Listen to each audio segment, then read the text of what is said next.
So in summary, there's a question that is not a very unusual question. It's actually a common question.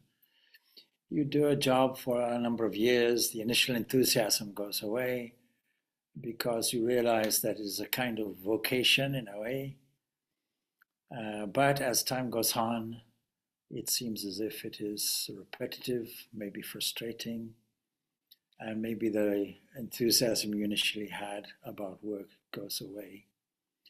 And I suppose in answering this question, we have to take a number of different approaches.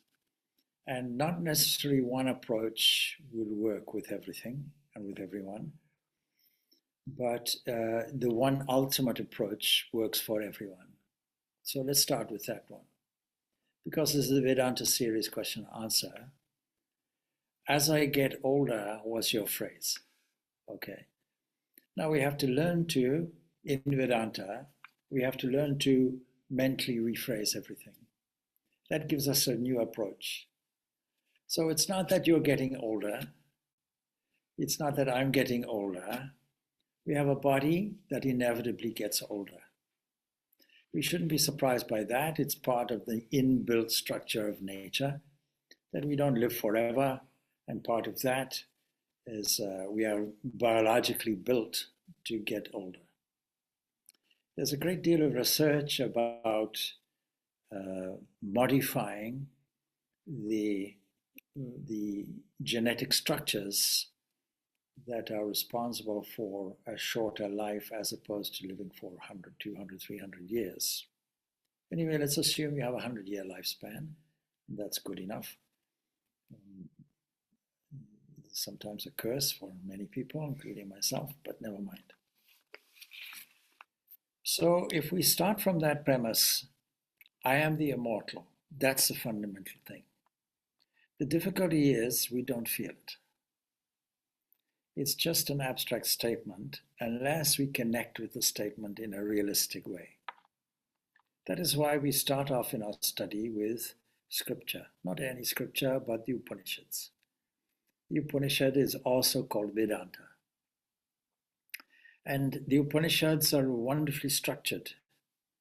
If we take the principle of Upanishads, we'll find different approaches. Yesterday we were studying with one person. We were studying the Chandogya Upanishad. As usual, I said, please select a book. They opened a book, Chandogya Upanishad, and it happened to be that passage that I put out as a thought in prayer 2 days ago. So the Chandogya Upanishad is famous for conveying the truth by virtue of stories. But you see, all the Upanishads will have different approaches which say, if you didn't catch it this way, maybe this way. And the Upanishads have a reputation for being impersonal, abstract, dry, intellectual, just denoting the philosophical principles. But this would be, I believe, a wrong view. Because when you study the Upanishads and look at them in detail, it gives the scope to meditate on them and find a deeper meaning.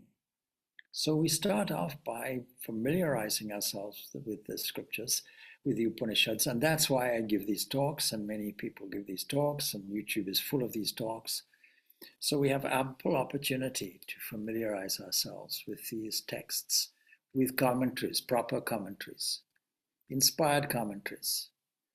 But then, of course, we have living saints who are the living commentaries of these truths. In all religions, they have them. In our tradition, of course, we follow the 19th century mystic, Ramakrishna, who is just the embodiment of this Vedanta. And if we take the time to study his Gospel of Ramakrishna and so on, everything that we require is found there. All the questions, all the answers are found exactly there.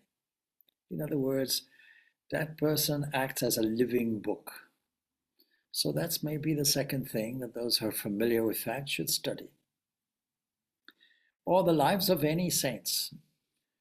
So I mentioned yesterday in a talk that Swami Purnananda, we were celebrating his birthday some days ago. Very inspiring book there. The Ramakrishna's biography derived from various sources who knew Swami Purnananda very, very well, including Sister Devamata, an American lady. And there we find so many inspirations. But we can take any saint. There are many, many saints in the Eastern Orthodox tradition, for example, in the Catholic tradition, in the Sufi traditions. There's a wonderful book, old book, published in London, Women Saints of East and West.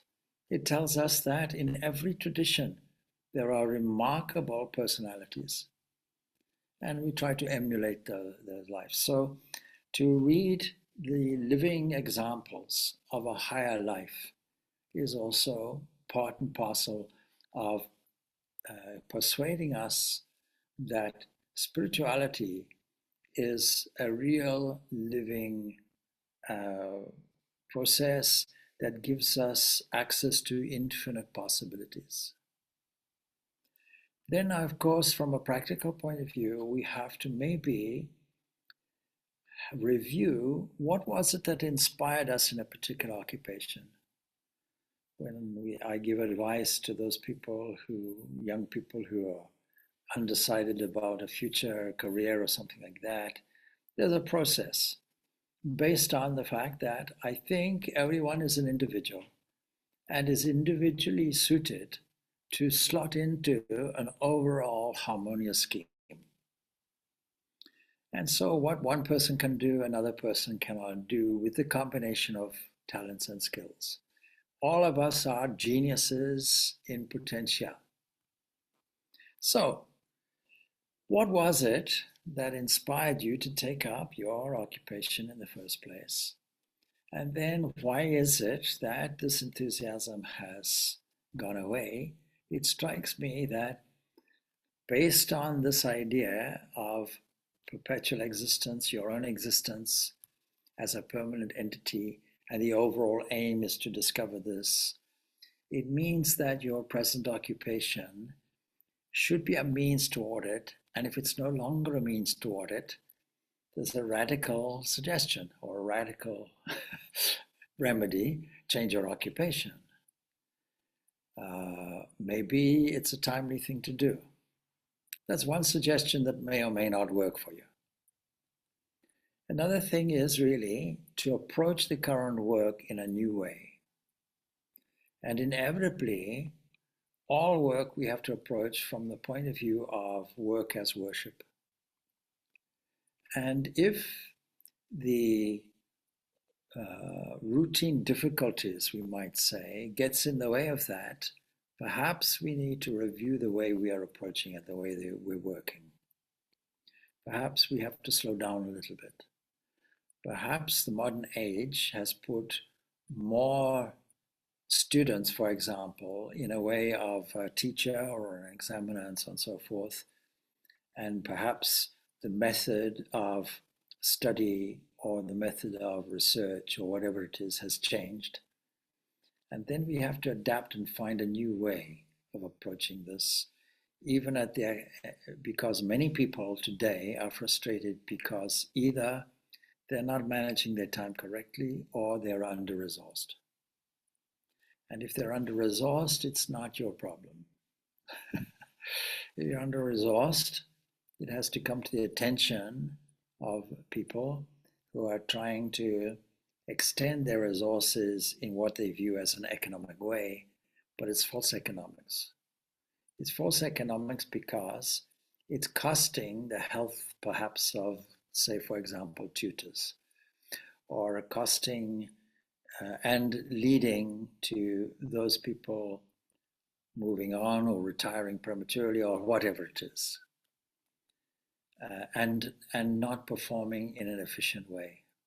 So actually, it's not very cost effective to thin out your resources. And that has to be brought to the attention in a persuasive way. So that's the one thing. Then to find a new way of looking at your work. And the best way from the Vedanta point of view, or from the practical yogic point of view, karma yoga, will be to take every activity as a unit activity concentrate fully on that and take it as a sacred activity, which means you may have to slow down a little bit and take it in a prayerful way. The question always arises, how can I always think of God or do japa if I'm concentrated on an activity? Well, at least you can be concentrated on God or whatever you feel, or whatever word you wish to use, your Ishta Devata, your chosen ideal, before the unit activity and immediately after the unit activity, and to break the day with japa. Typically, the minimum suggestion for doing japa is twice daily, but that's a minimum.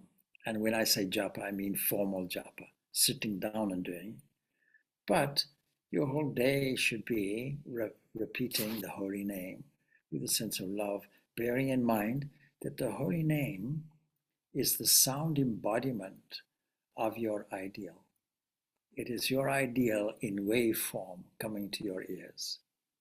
And that all comes back to the fundamental truth which stands there all time and for all time, that has to be discovered and is described scripturally as Sat Chit Ananda, existence itself, consciousness itself, bliss itself. These are not just words. These have to be understood fully. The only reason why we exist is because of existence itself. The only reason why we're able to think and reason and make decisions is because we are fundamentally consciousness itself. The only reason why we wish to find joy and happiness in life, whether it's going on holiday or whatever it is, or even sense enjoyments, is because our nature is pure joy, is blissful fundamentally. And in moments where we find that poise, amidst all the activities, they will find it. Even for a few moments, we'll find it. When those few moments become more and more, it becomes more naturally accessible. So we have to use these understandings. What gets in the way is forgetfulness. We forget our true nature, we forget our ultimate destiny, and we forget it not only in ourselves, but we forget it in others. So we have to rephrase everything. Instead of a person in front of you, it's the divine Lord of the universe, for example, dressed up in this way, in a time-space continuum that has three phases. And the three phases will be the waking state that you're describing, but also there are other stages, other phases of consciousness in the time-space continuum, like a drama on a stage. And when the stage is blank, nothing is happening. When all the only thing that is on the stage is a lit stage. That's what we call deep sleep, is an empty stage. And that empty stage is an empty stage of the time-space continuum. We can break this Satchidananda into different, what we call upadhis, that is, connecting agencies, adapters, if you will. So the Satchidananda expresses itself in 5 ways. We can make it 6 ways. And classically, there would be the idea of asti.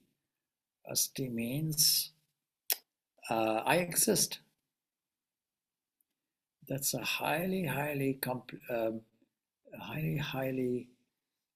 meditative, contemplative statement, because we take it for granted. I exist. Then it brings up many subsidiary questions. Why do I exist? What is my purpose? How can I renew the original enthusiasm I had? How can I approach it in a different way? Clearly, what's happening now is not working. So a new approach, a new way of looking at it has to be there. And it comes back to the basic understanding that what you see as your customer or your student or whatever is in front of you is nothing more than this asti, this existence itself, this sat, this consciousness that is existing, and the fact that there is in front of you. We're dealing only with humans at this point. There are other beings as well. But in terms of humans, these are also thinking, evaluating, scheming, planning people, capable of making executive decisions, and are also unique in their own talents and abilities. Now, supposing we have students, then how do we view the students? Do we view them as hard work, or do we view them as infinite potentiality, where all the knowledge that they have is already inside them? This is the way that practical Vedanta looks at students or children or teenagers or anybody that is being taught. Now, fundamentally, I'm a teacher by virtue of these talks and all the rest of it. And so, do I teach something? Do I wish to change somebody? No. If I did that, it would go counter to my whole philosophy. I would need to see the potentiality in that person. What religion would call God dressed up like this. You see that all this knowledge is not added to a person. It's there to stimulate what is already inside you, because we already know we exist. We already know we are conscious beings. We already know that we have the capacity for happiness. Already we know it. It's just that we didn't pay attention to it. So a teacher's job is to bring that out, and not in a standard way. Every person is an individual. We start off, therefore, by assessing what is the psychological makeup, the mask, as we come to the Enneagram, the mask of that individual. That's our first port of call. Then how can we phrase something in such a way that we can allow that person to access the knowledge within themselves? This is the whole approach to education that Swami Vivekananda brings out in almost a revolutionary way. And Sister Nivedita adopts this whole idea as well. We're not educating somebody, we are tapping into the knowledge they already have. And when they're excited about it, then naturally I think we can share in their own excitement. So forget about your excitement. Try to tap their excitement and then share that excitement with them. And so perhaps the way we view students, or the way we view anybody who's we consider to be the subject of our service. And you see, that's a useful way of phrasing it. We're all in the service industry. We're all serving what? A person? No. Deeper than that. We're serving Satyajit Ananda, consistently there within that. So we have Asti as a subsidiary party, and we have what is also called Bhati, that is self-luminous. Every person and the whole environment is fundamentally self-luminous. Now the sun is not self-luminous. The moon is not self-luminous. There is no independent self-luminosity in anybody, but there is something there which is luminous and shines. And when it no longer shines within that, when it redirects its energy, we call that a corpse. It's dead. And then we have Priya, something that is beautiful, something that we understand is worth loving. That's in everybody. And if we didn't see it, then we missed something important. And then, of course, a name and form, Namarupa. A name and form is just equivalent to, and I give the example of a boat. I think I gave it in a thought and prayer a few days back, maybe. So you take a sheet of metal with various dimensions, let us say 20 meters long, 6 meters wide, flat sheet, steel. Let us say 1/4 inch thick. And we place it in a suitable environment, a body of water. Naturally, it will sink. It's only when we reshape it, we take the ends, we curve it a little bit, and we arrange it in such a way that we have a hollow bottom, a hollowed out bottom, something that is curved, something that is streamlined. If we like, we can put a wooden cabinet on the top. Now the name has changed. It's no longer flat sheet. It's now called boat. Its job is float in water. So not only is a name and form changed, but also its function changed. We can add kriya, function. So that's 6 upadis, 6 connected adapters. Adapting our what? Adapting this substantial thing, the substance, which we call Satchit Ananda. So that when you look at an individual, you're looking simply at an individual arrangement of a number of waves. And they're all divine waves. It is only that they are asti, existence, that the fundamental origin and source of these waves is existent, enabling a sense of individuality, not only with humans, but every creature. If every creature never had this idea of asti, then you see, if you look outside, plants in a garden, in a sense, they're all competing for the same sunshine. They're competing for the same resources, but they know how to express themselves individually in such a way that you can't mix the species. So it's like a farmer and with, say, an orange grove, and you peel the orange and you have a pet goat, and the goat may prefer to eat the orange peel, and you may prefer to eat the juicy fruit. Anyway, even if it was the other way around, I won't grow horns, and the goat won't give lectures. That's the fact of it. There's a genetic specific role that is there, and we cannot change it. We have to stick to our own nature. And so the human nature is superior in the sense that the capacity to tap into potentiality is much higher, much easier. So we have to, from time to time, review not just how we're doing in a self-critical way, but rearrange what we're doing in such a way that we change the formula, but get not only the same result, a better result. So it requires a sense of creativity. Be creative in your job. Supposing an artist copies 1,000 paintings, all the same. Where will his creativity go?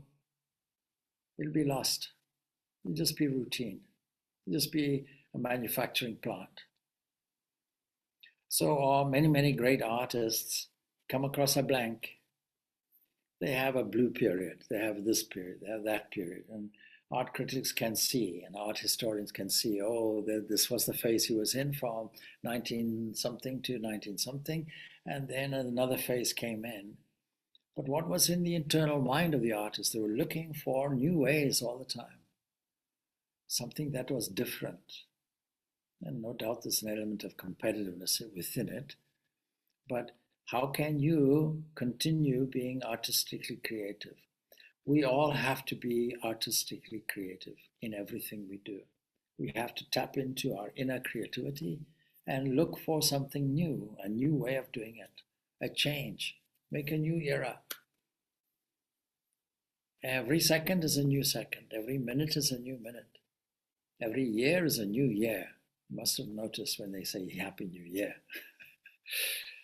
So it's an opportunity for us to change it, do it in a different way.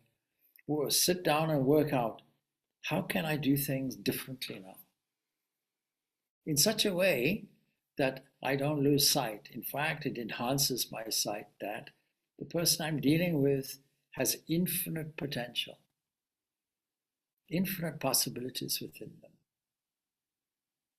And the fact that they have restrictions, apparent restrictions such as body, mental field, and so on and so forth, these are simply instrumentals. Never say, as I get older. No, Satchitananda never gets older. It's outside the time-space continuum. Forget it.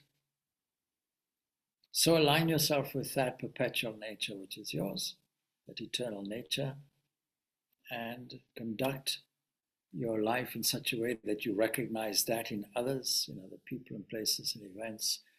Otherwise, the most dangerous thing you can do is to compare now with the past.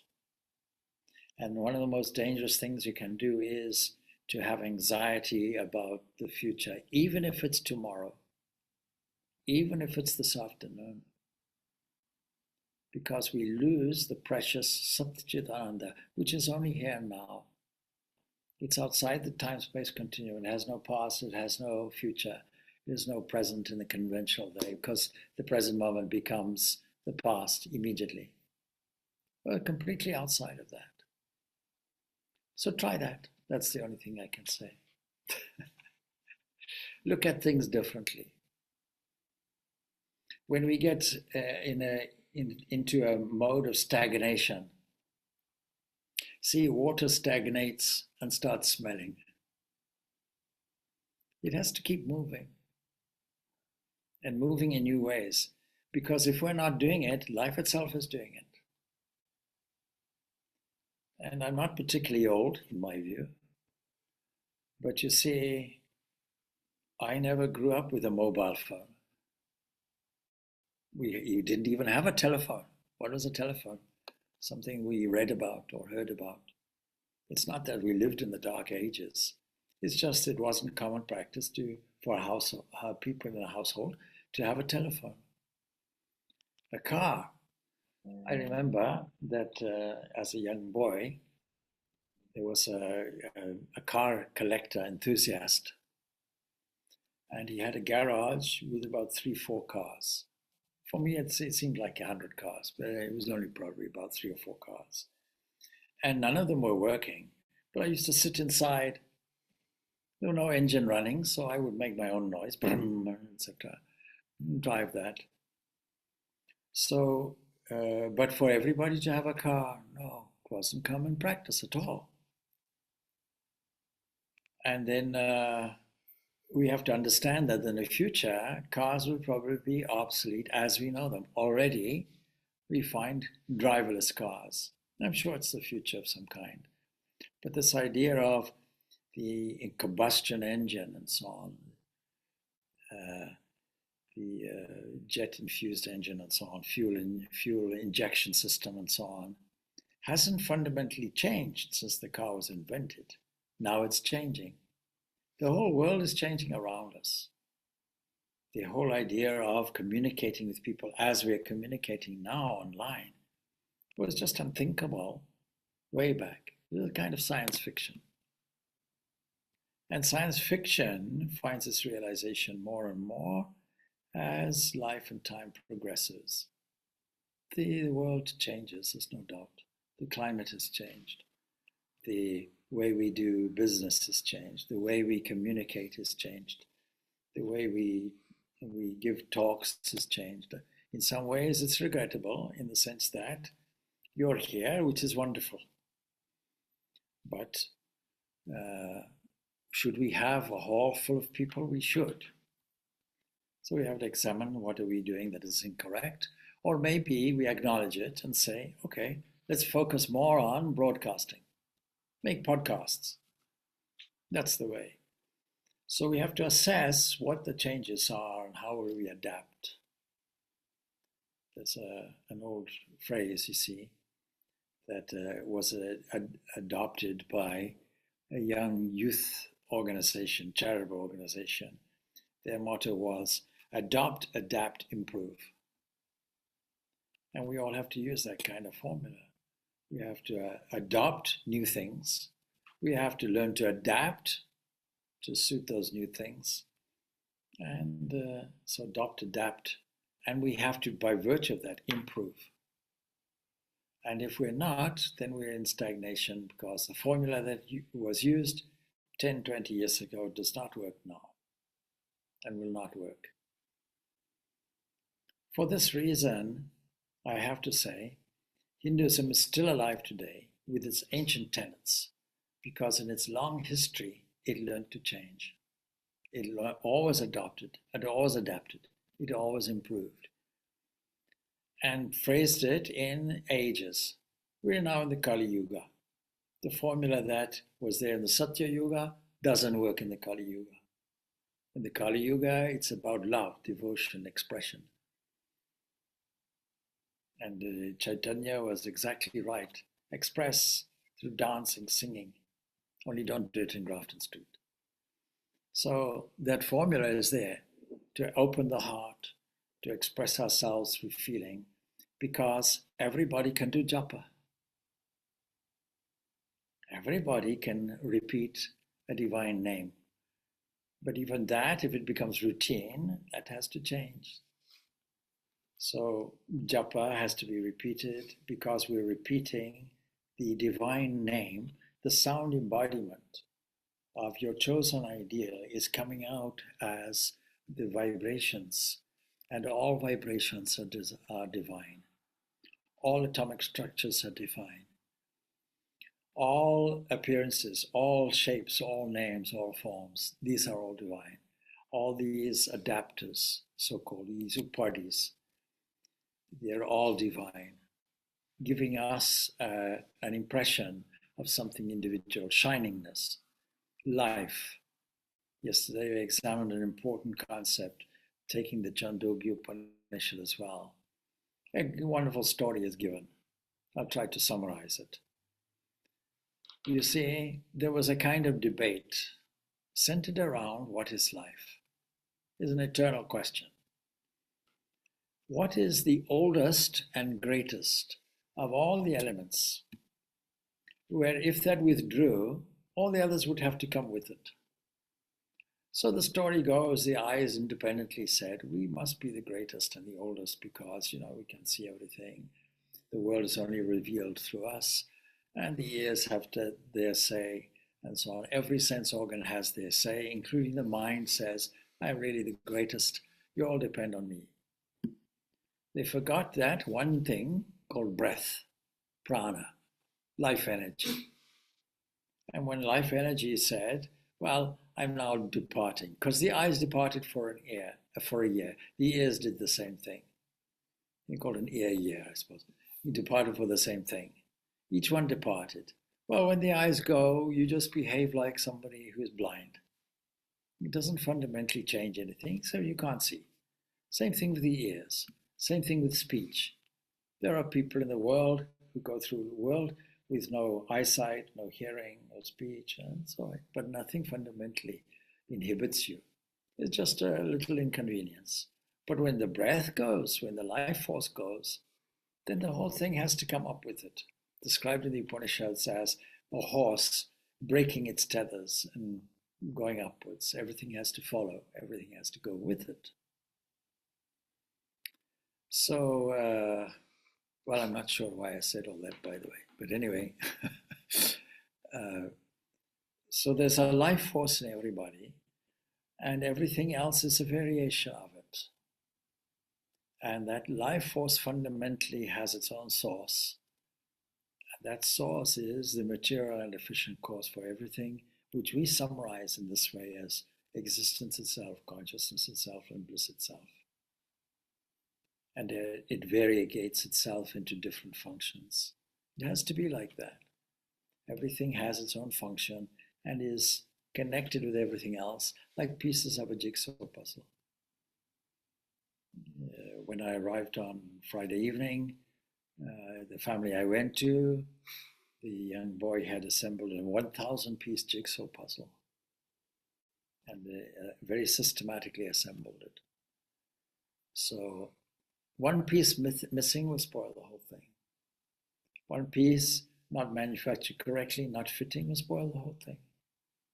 So we are in a highly organized environment called the universe, where the laws are perfect. Everything fits well together. And you cannot explain it through randomness.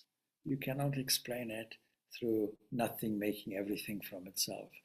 It's a very old argument, by the way. some of the Sankhya philosophers and so on and so forth indicated, no, nature is responsible for everything. Nature is the creator of itself.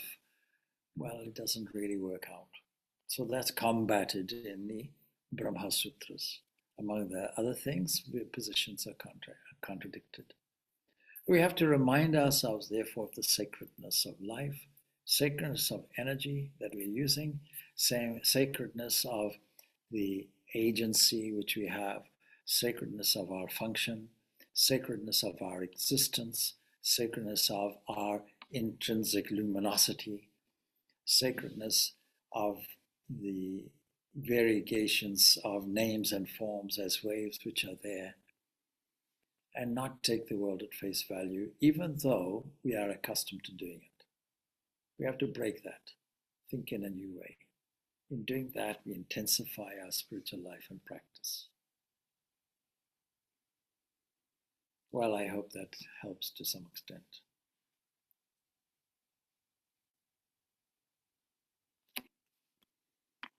Well, if there are any other questions, we can take other questions. If there are no questions, there are no answers. I just repeat then that this coming weekend, we have the first weekend of the Enneagram and Essence of Truth. We're slim on the ground because people go away in August, so it's kind of holiday times. So there is plenty of room for those people who still want to join. If you know people who want to join, or if you yourselves want to repeat it, then you have the opportunity to do that. Our advertising hasn't been hugely good. Normally we advertise on websites, Facebooks, etc., etc. But our marketing department, so-called, is not functioning in the usual way. So it's all by word of mouth, actually. So I rely on your word of mouth to spread the importance of this. Why should we have this course at all? Why did I introduce this course that I started off with in Zimbabwe? Is because the whole of your life, if it is to be meaningful, is to appreciate that life is a flow, and what stops the flow is our obstacles. Technically, in yogic language, they're called kleshas. Now, the mother of all obstacles is our ignorance. That is a lack of recognition of this fundamental nature that we've been talking about. And then it expresses itself as a very powerful obstacle, which is called aham, I. And it's not a standard I, because this I is constructed, psychologically constructed, not only identified, but constructed. For what reason? For the purpose of surviving, and it has to be used not for surviving, but for thriving. It's a tool. It's an instrument. Very often you hear some well-meaning philosophers, I've heard it in Buddhist discussions, for example, we have to get rid of the ego. No, we have to get rid of the attachment to individuality. And what is the ego? The ego is the false identity that I am the body and the mind together. Body-mind complex. The psychophysical, some people say. In France, they're accustomed to say psychophysical. Yes, is a combination of body and mind that provides us with a wrongly assumed identity, I am that, which ends up in phrases such as, I'm getting older. No, your body's getting older. No doubt you have a car and the car is getting older.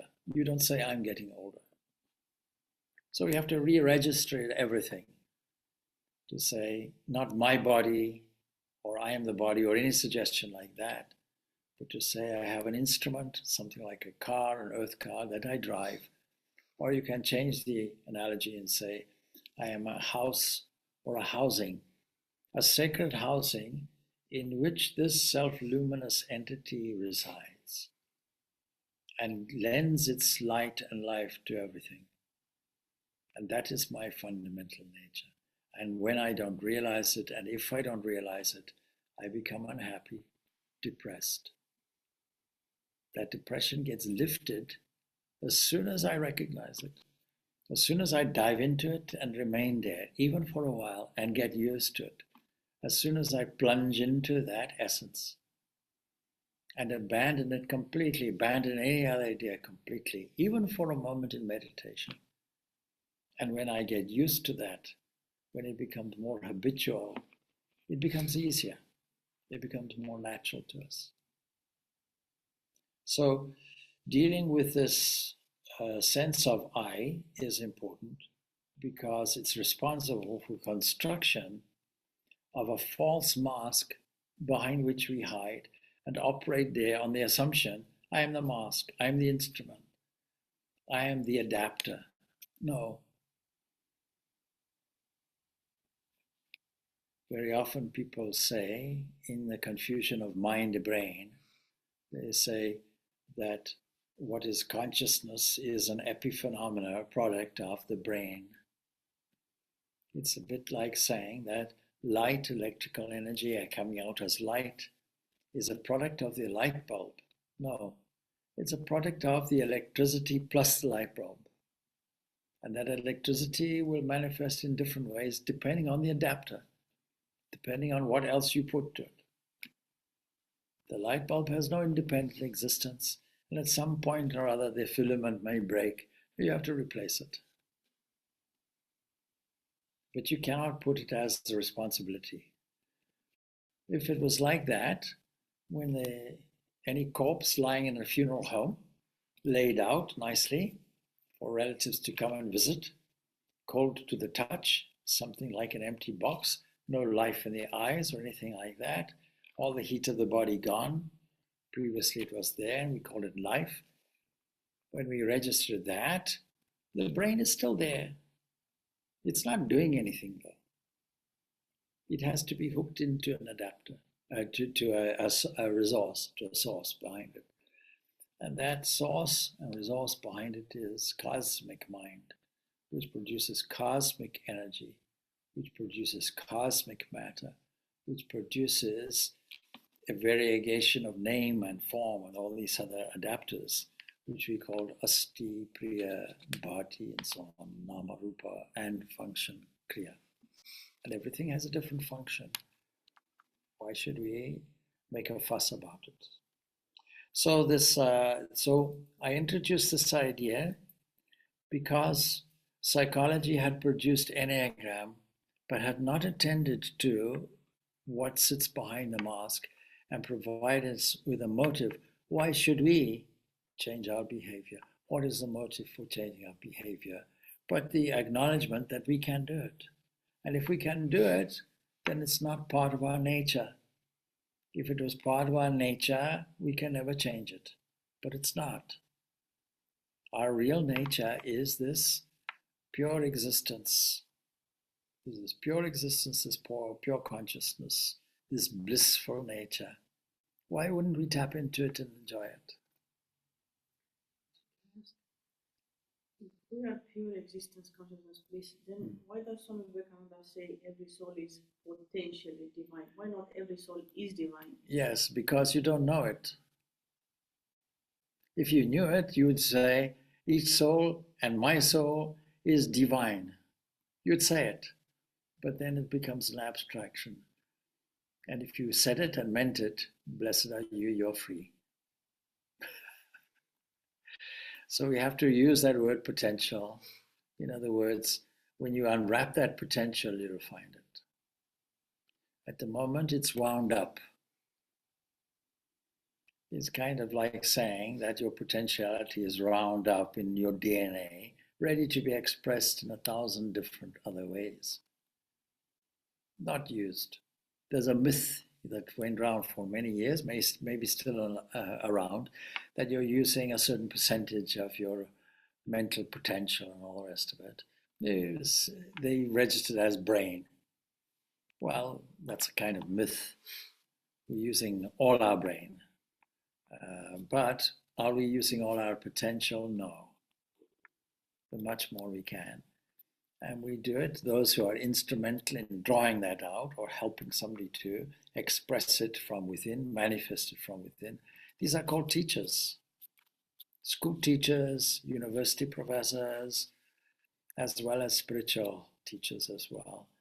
They're all there to help the person express this, manifest this divinity which is within them, which is not fully expressed. It's lying there potentially.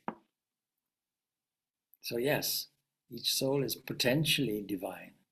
It's actually divine, but we are not registering it. What's in the way is ignorance. When we remove the ignorance, we are entitled to say, I'm divine. Until that, it's very dangerous.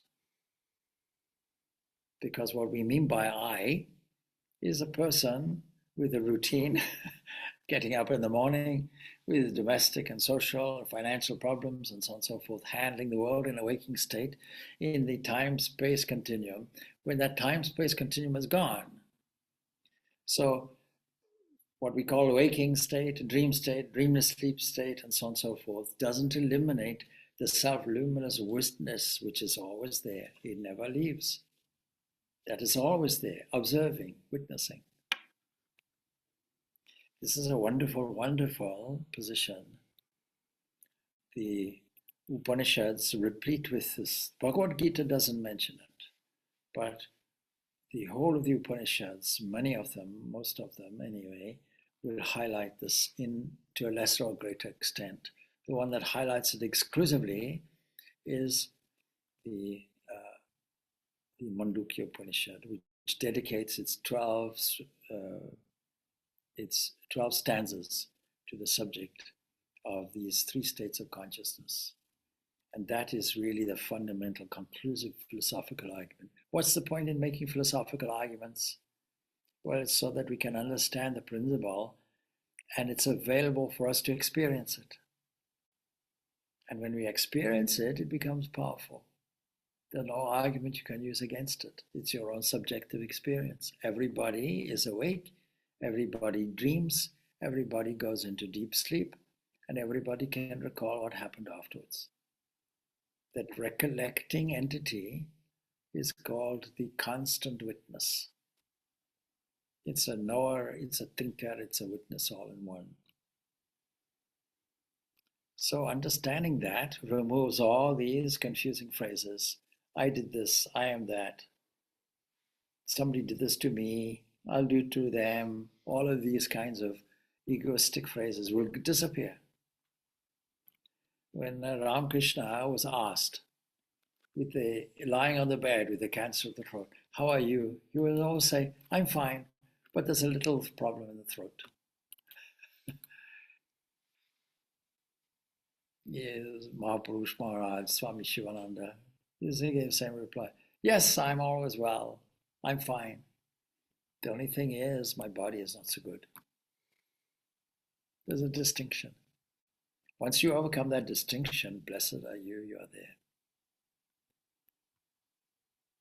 And as soon as you acknowledge that what we call the world as an unreality, just an apparitional reality, that's all. It's like working in a kind of haze, a dream world. We call it serious waking with serious problems. No, it's a dream world. It disappears. And then another dream world comes on. A little different, very different, because multiple egos are there involved in many fantastic things. And our creativity is able to do it. We can solve many problems in a dream. And we can also fulfill many wishes in a dream and so on. Different types of dreams are there. And then we come to the stage is just lit. And there we see, well, now all of that is gone. All the actors have gone, all the players have gone, all the plot is gone. There's nothing there but a seeming blank. And it's peaceful because there's no second to criticize me. And then who is observing it? There's the supreme observer. What a wonderful, wonderful way of thinking if we can get used to it. Get used to it. Spend your whole life getting used to it. Repeat it 1,000 million times. Do it through reading the Upanishads. Do it through reading the lives of saints. Take up the Gospel of Ramakrishna as an example. Take all of these, study them well until the principle is well founded,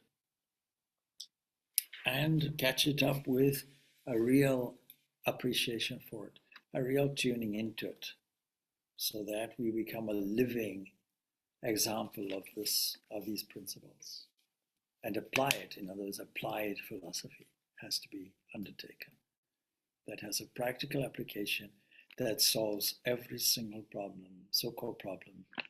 They all dissolve through this assertion of unity. Well, if there are no other questions, we'll leave it there. I'll give you 1 minute or so to finalize any questions you may have in mind. If not for now, for a future session.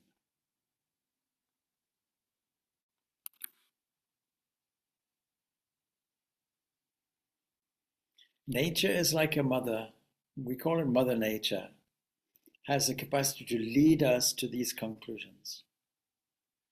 It's not a random thing presented or something there for us to go through difficulties. It's not malicious and presenting difficulties for the sake of presenting difficulties. Life is hard. Many people say this. No. Handled in a right way, life is easy. Handled in the right way, nature is our friend. Handled in the right way, the body is our friend. Handled with chocolate, it's our enemy. All right. Om Shanti, Shanti, Shanti. Peace, peace, peace unto all. Thanks.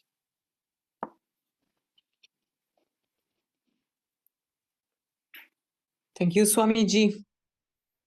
Good. Thank you. Thank you, Swamiji. Thank you.